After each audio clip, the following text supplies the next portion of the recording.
नदीनुमा gutter line को main sewerage से जोड़ने की मंजूरी।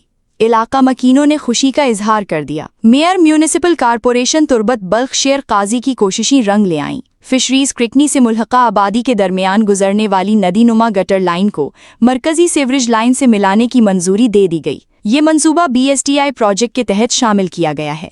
चीफ अफसर तुर्बत शुएब नासिर ने अपनी टीम के हमरा इलाके का दौरा किया। उन्होंने मुजव्वजा लिंक पॉइंट का तफसीली मुआयना भी किया। इस मौके पर इलाके की मारूफ शख्सियत अब्दुल बाकी दश्ती भी उनके हमरा मौजूद थे। चीफ अफसर का कहना था कि अवामी मुश्किलात को मद्देनज़र रखते हुए ये मंसूबा BSDI में शामिल किया गया। उन्होंने बताया कि मेयर बल्ख शेर काजी ने खुसूसी दिलचस्पी लेकर इस मसले को हल करवाया। मंसूबे पर जल्द अमली काम शुरू किया जाएगा। इलाका मकीनों ने इस इक़दाम को खुशाइंद करार दिया है। मकामी अफराद के मुताबिक नदीनुमा नाला घरों को नुकसान पहुंचाने का सबब बन रहा था। अवाम ने उम्मीद जाहिर की कि मंसूबे से ताफ़ुन और माहौलियाती मसाइल का खात्मा होगा। ताज़ा तरीन खबरों और तबसरों के लिए voice of Makran YouTube channel, Facebook page और WhatsApp चैनल को फॉलो और सब्सक्राइब कीजिए।